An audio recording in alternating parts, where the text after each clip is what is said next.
एक अच्छा product search के बारे में आज हम बात करेंगे। प्रोडक्ट सर्च क्या है, एक private label FBA private label के अंदर इसकी क्या हैसियत है, इसके बारे में हम बात करेंगे। तो जब आप एक अमेज़न के ऊपर एक प्राइवेट लेबल लॉन्च करते हैं तो जो आप उसके अंदर सबसे मेन चीज़ जो चाहिए होती है वो है प्रोडक्ट।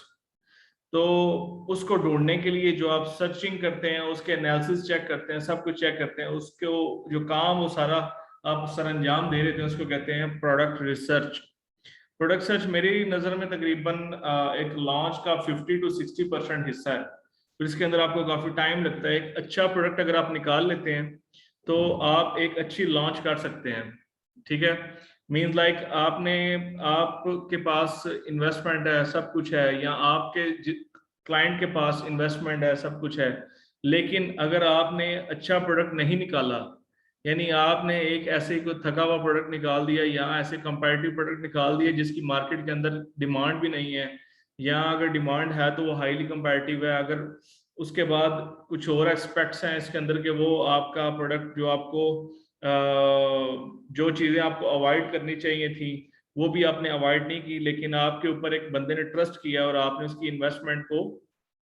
इन्वेस्टमेंट को लगा रहे हैं, तो हो सकता है कि वो आपकी इन्वेस्टमेंट, उसकी इन्वेस्टमेंट या आपकी इन्वेस्टमेंट अगर आप खुद लॉन्च करें तो वो डूब जाए। ठीक है, तो ये बहुत ज़्यादा मैटर करता है कि आपकी लॉन्चिंग के वक्त आपका एक अच्छा प्रोडक्ट ढूंढना बहुत ज़्यादा मैटर करता है। तो जो आप उस ढूंढना या उसके बारे में रिसर्च करते हैं कि इसके एनालिसिस टूल्स को यूज करके और पर्सनल एनालिसिस और पर्सनल गट फीलिंग के ऊपर आप रिजल्ट्स निकालते हैं, उसको कहते हैं प्रोडक्ट रिसर्च। इसके बारे में अकॉर्डिंग टू अमेज़न एक डेफिनेशन है, उसमें ये है कि don't find customers for your products, find products for your customers. मतलब ये नहीं कि अपने जो आप जिस मार्केट में आप जा रहे हो उस मार्केट के अंदर जो कस्टमर्स डिमांड कर रहे हैं आप वो लेके आए। ये नहीं कि अगर आप जेलम से हैं तो आप खेवड़ा के वो नमक के लैंप ले जाएं, आप कुछ वो जो होते हैं ये सराय आलमगीर में मुड़े हैं ये ले जाएं, या पीड़े जो से होते हैं वो ले जाएं, आप लेदर जैकेट्स ले जाएं, आप क्या कहते हैं क्लॉथिंग का सामान ले जाएं। लेडीज को ब्यूटी के प्रोडक्ट्स पसंद है तो वो कहती हैं मैंने फायदा ब्यूटी क्रीम को अमेरिका के अंदर भी लॉन्च करना है। ठीक है, तो ये जोन्स है आपका अपनी जो थिंकिंग है ये मैटर नहीं करती यहाँ पे ये मैटर करती है चीज कि आपके कस्टमर की क्या डिमांड है। कि आप अगर एक गोरे की मार्केट में जा रहे हैं तो गोरे की क्या डिमांड है, अगर आप अमेरिका में जा रहे हैं तो अमेरिका के अंदर क्या डिमांड चल रही है, तो उसके बाद और कब से वो डिमांड चल रही है, और आगे से उसका आप खुद एनालिसिस करते हैं कि कब तक चल सकती है। ठीक है, लॉन्ग टर्म है, शॉर्ट टर्म है, सीजनल है, एवरग्रीन है।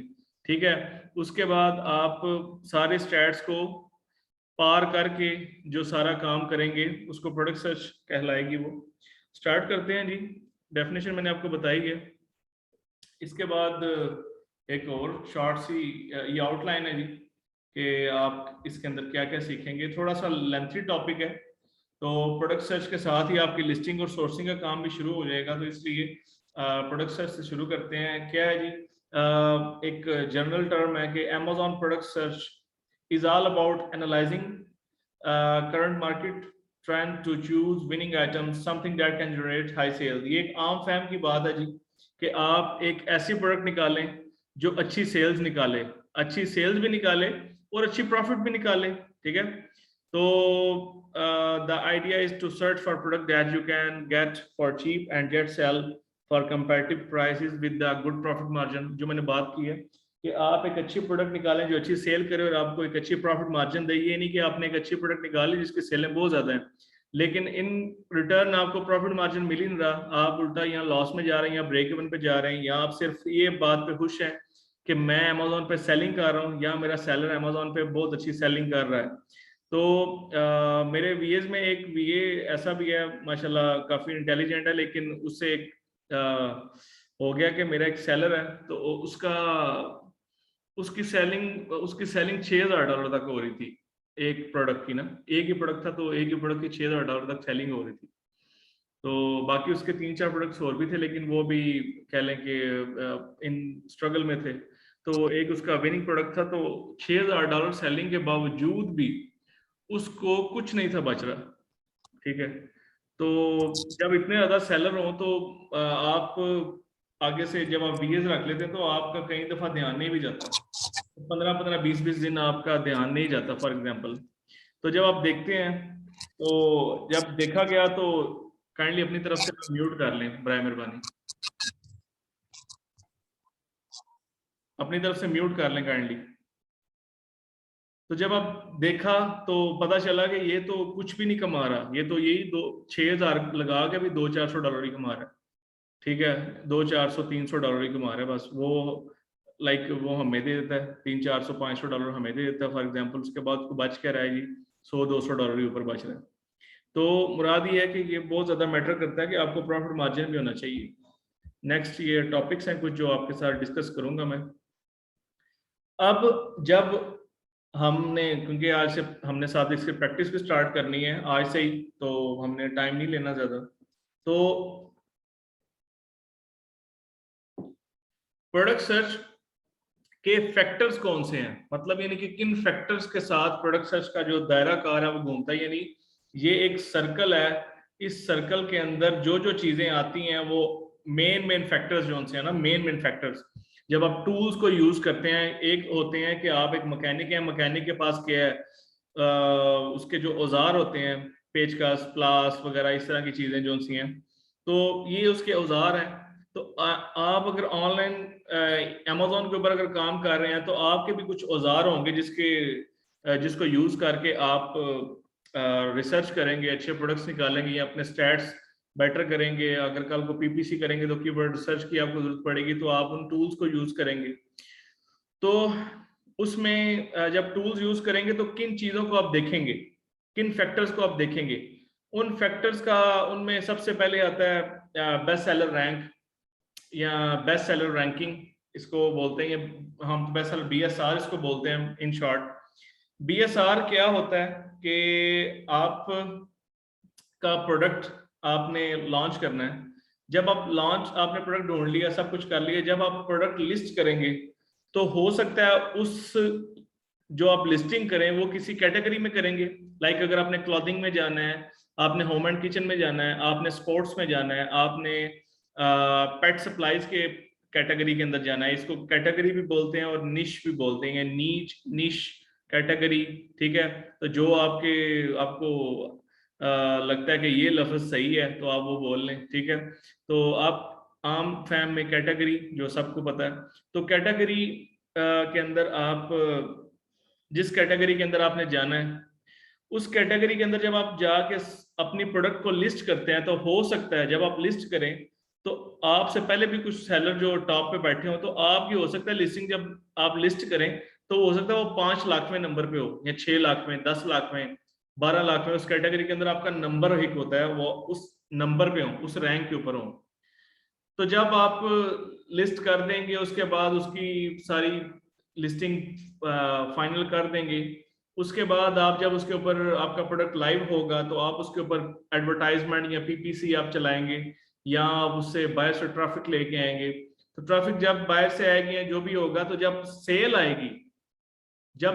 आएगी, तो उसका रैंक बेटर होना लग पड़ेगा। तो हो सकता है उसकी अगली 10 सेलें आए तो वो 5 लाख में से उसी कैटेगरी के अंदर 2 लाख में या 1 लाख में नंबर पे आ जाए, नहीं कम हो जाए। और करते करते सेलें बढ़ती जाएं तो वो 1 लाख से 50,000, 50,000 से 25,000, 25,000 से 10,000 या 5,000 और बेस्ट सेलर भी बन जाए।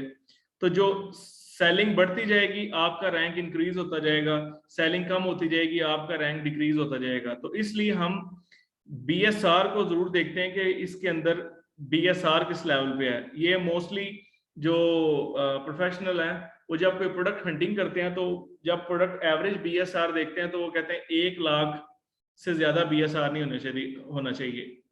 1 लाख से बीएसआर आपका कम होना चाहिए। काइंडली आपकी नोटबुक्स आपके हाथ में होनी चाहिए। अगर आप सुन रहे हैं तो आप इसको लिखा भी करें, तो ताकि आप रिसर्च करते हुए अपनी कॉपीज को देख के तो कुछ ऐसी चीजें हैं जो आप को दोबारा याद आ जाए और उनको आप कर लिए करें। उसके बाद नंबर ऑफ रिव्यूज आपके बहुत मैटर करते हैं। अब रिव्यूज कहाँ मैटर करते हैं कि आप फूड पांडा या इस तरह की कोई भी वेबसाइट्स हैं जहाँ से आप खाना डिलीवर करते हैं या मंगवाते हैं या दराज पे जाते हैं पाकिस्तान में, तो आप वहाँ से जब खाना शाना देखने के लिए आप एक लिस्टिंग ओपन करते हैं कि ये बंदा बर्गर बेच रहा है, तो आप उसकी लिस्टिंग ओपन करके नीचे जो रिव्यूज आते हैं आप उनकी बेस के ऊपर देखते हैं कि ये बंदा अच्छी चीज बेच रहा है या बुरी चीज बेच रहा है। ठीक है, तो मैंने आपको डिफरेंस बताया था लास्ट इंट्रोडक्टरी क्लास के अंदर, what is the difference between reviews and feedbacks and ratings. तो इनमें फ़र्क क्या है? तो रिव्यूज़ वो होते हैं जो आपके प्रोडक्ट के ऊपर आते हैं। तो रिव्यूज़, नंबर ऑफ़ रिव्यूज़ बहुत ज़्यादा मैटर करते हैं कि जब आपके अच्छे रिव्यूज़ होंगे और ज़्यादा होंगे तो आपके प्रोडक्ट को लोग ज़्यादा लाइक करेंगे। लेकिन जब हमने लॉन्च करनी है तो हमने कोशिश करना उन प्रोडक्ट्स के अंदर जाएँ जिनके रिव्यूज़ कम से कम हों। ठीक है, अगर हम माइक्रो लॉन्च करते हैं तो बहुत ज़्यादा, माइक्रो लॉन्च क्या होती है जिसके अंदर $3-4,000 $5,000 आप लगाते हैं और एक माइक्रो लॉन्च कर लेते हैं आप। ठीक है, आप 100-200 पीसीस से स्टार्ट कर लेते हैं बड़ी छोटी मार्केट्स के अंदर। ठीक है, लाइक यूएसए, कनाडा, उसके बाद यूके, जर्मनी, इटली, फ्रांस, इस तरह की बड़ी छोटी मार्केट्स के अंदर माइक्रो और मैक्रो लेवल की आप इन्वेस्टमेंट करते हैं। माइक्रो क्या होता है? $3-4,000 $5,000। मैक्रो फिर बढ़ता जाता है $7,000 $8,000 $10,000 $15,000 $20,000 $25,000। तो कई लोग हाली $20,000 हाली एक ही प्रोडक्ट के ऊपर लगाते हैं। वो क्यों लगाते हैं कि उनके प्रोडक्ट्स के अंदर ये इतने कंपैरेटिव होते हैं कि उनके रिव्यूज बहुत ज्यादा होते हैं और कल को अगर वो लॉन्च करते हैं तो उनको मीट करना बहुत मुश्किल होता है, तो इसलिए वो गिव अवेज देते हैं। ठीक है, तो उन गिव अवेज को देने के लिए भी उनकी जेब में पैसा होना चाहिए, तो इसलिए वो एक प्रोडक्ट के ऊपर हो सकता है 5-5 7-7 हज़ार का पैसा ऐसे जाया कर देते हैं सिर्फ गिव अवेज देने के लिए। तो हम इसके अंदर मोस्टली हम माइक्रो लॉन्च ही पढ़ेंगे क्योंकि मोस्टली लोग जो हैं वो इनिशियली थोड़े पैसे लगाते हैं और वो इसको समझदारी समझते हैं कि हम थोड़े पैसे लगा के इसका चस्का ले लेंगे कि आया कल को हमारी प्रोडक्ट अगर डूब भी जाती है तो हमारे $30,000 डूबने से अच्छा है कि हम $3,000 डुबो लें। तो वैसे गोरों के पास बहुत पैसा है, $5,000 $10,000 उनकी कम से कम महीने की सैलरीज होती हैं, लेकिन वो लोग भी पैसे लगाते हुए डरते हैं। लेकिन पाकिस्तानीज मैंने देखे हैं बहुत ज्यादा कि वो 25-25 $30,000 किसी के कहने पे लगा देते हैं और बाद में उसको गालियां देते हैं। ठीक है, तो ये समझदारी नहीं है कि आप एकदम अपना पैसा एकदम इकट्ठा लगा दें। तो आप अगर किसी सेलर के भी लगवा रहे हैं तो एकदम कोशिश करें ना ही लगवाएं, पहले प्रोडक्ट को टेस्ट करें, उसके बाद प्रोडक्ट के अंदर मजीद वेरिएशंस ला के आप उसी प्रोडक्ट के अंदर मजीद इन्वेस्टमेंट कर सकते हैं। तो रिव्यूज बहुत ज्यादा मैटर करते हैं, आगे बताऊंगा कि क्या सीन है रिव्यूज का। उसके बाद प्राइस बहुत मैटर करती है। अब मैं एक बात करूंगा कि पाकिस्तान में एक ऐसी प्राइस है कि जो देसी लफ्जों में बात करूंगा, इसमें मोस्टली कॉल के अंदर मोस्टली पंजाबी और एक दो सिंध से हैं लोग, जो उनसे हैं वो सिंध से कुछ लोग हैं, तो उर्दू स्पीकिंग और पंजाबी स्पीकिंग इसमें अवेलेबल है। तो आप देखेंगे, मैं पंजाब से, तो मैं मंडी के अंदर जाता हूँ तो एक रेडियो की जो ऊपर मैंगोज या ये आम और उसके बाद सेब वगैरह ये बेच रहे होते हैं, तो वो एक फिगर बोलते हैं कि 100 रुपए का किलो, 100 रुपए का 2 किलो, 100 रुपए दर्जन। ठीक है, तो एक ऐसा फिगर बोलते हैं जो हर बंदे की फैम में ये है कि अगर 100 रुपया 200 रुपया हमें कुछ मैटर नहीं करता आज के दौर में, कि हम अगर 100-200 रुपया अगर एक्सपेंस करेंगे तो हमें उसकी कोई टेंशन नहीं होगी।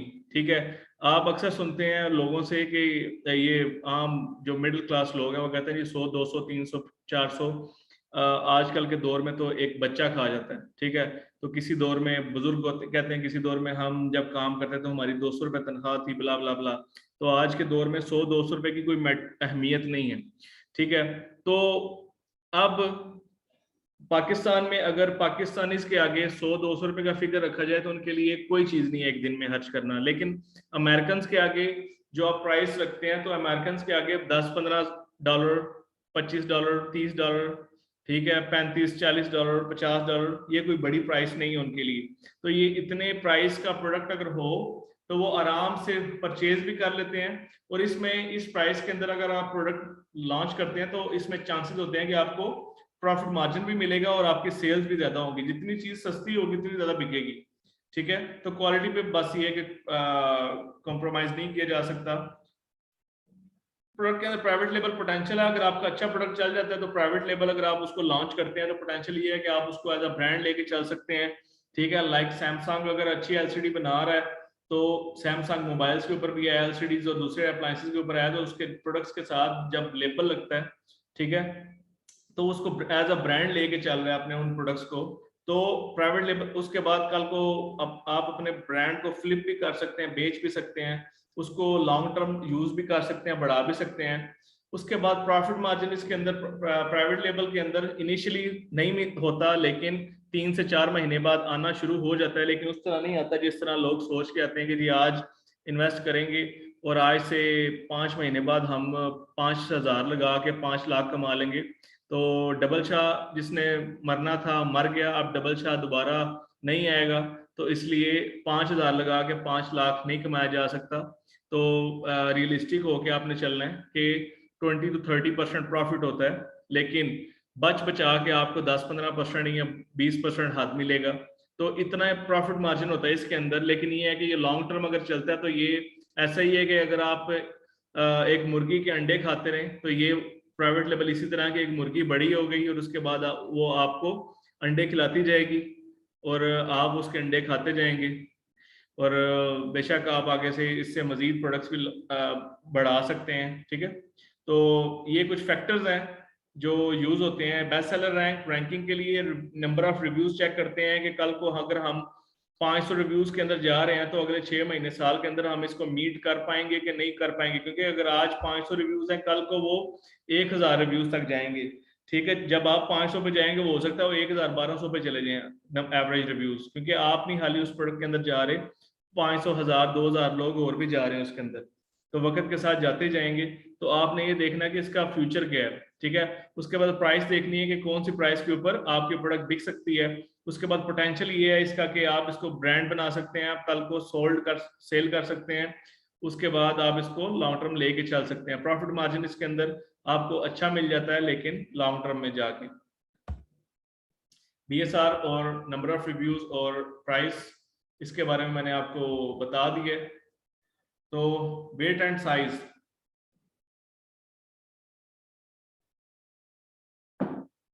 वेट एंड साइज क्या है?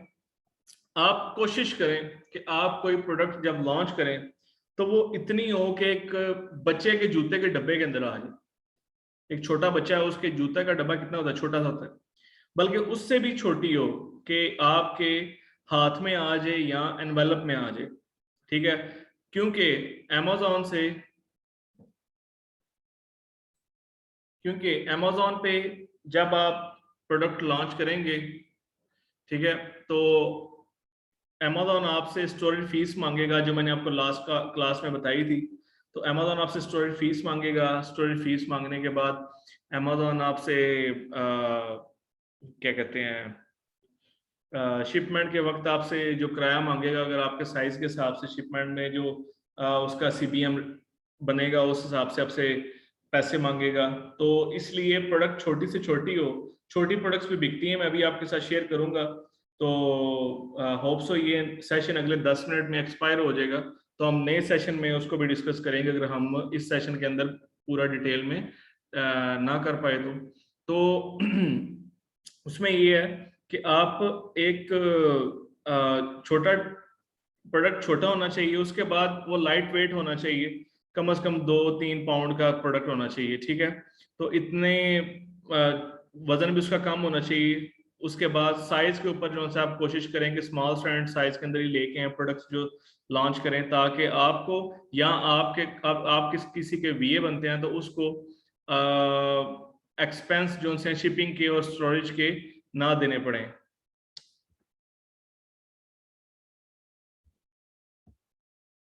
प्राइवेट लेवल पोटेंशियल मैं आपके साथ शेयर कर चुका हूँ, ब्रांड बना सकते हैं, बिजनेस ग्रो कर सकते हैं और आप इसको फ्लिप भी कर सकते हैं। अच्छा, कौन से की पॉइंट्स हैं जो आप मद्देनजर रखें, जो आप देखें कि होने चाहिए, कौन से की पॉइंट्स हैं जो एक प्रोडक्ट के अंदर होने चाहिए, ठीक है। प्रोडक्ट सर्च के अंदर आपका प्रोडक्ट जो है वो सीजनल नहीं होना चाहिए, ठीक है, एवरग्रीन होना चाहिए, शुड बी एवरग्रीन। उसके बाद फ्रजाइल, खराब होने वाला नहीं होना चाहिए। उसके बाद सर्च वॉल्यूम जो है उसका हीलियम 10 पे आपने क्या कहते हैं main search volume of main search on helium, हाँ हीलियम 10 पे अगर आप उसको चेक करते हैं उसका सर्च वॉल्यूम अच्छा होना चाहिए, कम से कम 5000 सर्च वॉल्यूम उसका होना चाहिए कीवर्ड का, मेन कीवर्ड का, ठीक है। तो उसके बाद नंबर ऑफ सेलर उसके अंदर कम से कम होने चाहिए। एवरेज सेलर कहते हैं कि 1000 2000 3000 हो जाए तो एक छोटी लॉन्च के लिए इतने सेलर बहुत होते हैं, अगर 5 से 10,000 सर्च वॉल्यूम हो तो, ठीक है। तो उसके बाद एवरेज मंथली सेल्स जो टॉप 20 सेलर्स की हैं वो ऐसी होनी चाहिए कि लाइक एक बंदा ना उसके ऊपर डोमिनेट होकर बैठा हो। टॉप 20 सेलर्स अगर आप देखते हैं तो उसके अंदर सारे सेलर एक तवाज़ुन के साथ सेल अगर किसी से कम ज्यादा से कम की तरफ जा रही है तो एकदम ना कम हो, ये ना हो कि ऊपर वाला 5000 सेल लेके बैठा हुआ है, नीचे वाले सारे 200 300 लेके बैठे हैं, तो उसको कहते हैं सेलर डोमिनेंट। तो या ब्रांड डोमिनेंट या अमेजोन डोमिनेंट या मोस्टली चाइनीज डोमिनेंट। तो ऐसे प्रोडक्ट्स के अंदर नहीं जाना जहाँ पे डोमिनेंसी हो, ठीक है। टॉप 3 सेलर्स के बारे में नीचे वही पॉइंट बताया गया है। उसके बाद कोई फेमस ब्रांड ना बैठा हो टॉप 8 पोजीशंस के ऊपर ऑर्गेनिकली, ठीक है, ऑर्गेनिकली ना बैठा हो, स्पॉन्सर्डली की बात नहीं की यहाँ पे, ऑर्गेनिकली ना बैठा हो खुद ही, यानी उसके ऊपर कोई एड शेड ना लगा हो। सिर्फ एक जब आप हीलियम 10 पे चेक करते हैं तो आपके जो स्पॉन्सर्ड सेलर्स बैठे होते हैं पहले टॉप लिस्टिंग्स के ऊपर, तो उनके साथ ना SP यहाँ स्पॉन्सर्ड लिखा होता है, तो आपको पता चलता है कि स्पॉन्सर्डली यानी एड चला के बैठा हुआ है टॉप पे ऊपर। तो टॉप पे ऊपर आपके फेमस ब्रांड्स ना बैठे हैं, लाइक सैमसंग। आप इलेक्ट्रॉनिक्स में फॉर एग्जांपल अगर जाते हैं तो सैमसंग, एप्पल वगैरह इस तरह की जो चीजें हैं ये। उसके बाद अमेजोन ना हो। नेट प्रॉफिट मार्जिन जो है कम से कम 30% या इससे ज्यादा होना चाहिए, क्योंकि कल को आपने एडवर्टाइजमेंट और PPC वगैरह भी चलानी है, तो आप जब एडवर्टाइजमेंट करेंगे तो वहां से भी तो पैसे कटेंगे, तो आपको बचेगा पीछे 10-15% ही तकरीबन प्रॉफिट। उसके बाद number of seller having reviews more than 1000 for first top 20 sellers। हाँ, ऑर्गेनिक जो सेलर बैठे हो टॉप 20 लिस्टिंग्स के ऊपर उनके रिव्यूज 1000 से ज्यादा होने चाहिए, क्यों, और उनकी लिस्टिंग्स भी कम से कम टॉप 8 सेलर में से जो 4 है उनकी लिस्टिंग फिर ये भी तकरीबन 2-2 साल पुरानी होनी चाहिए, ठीक है।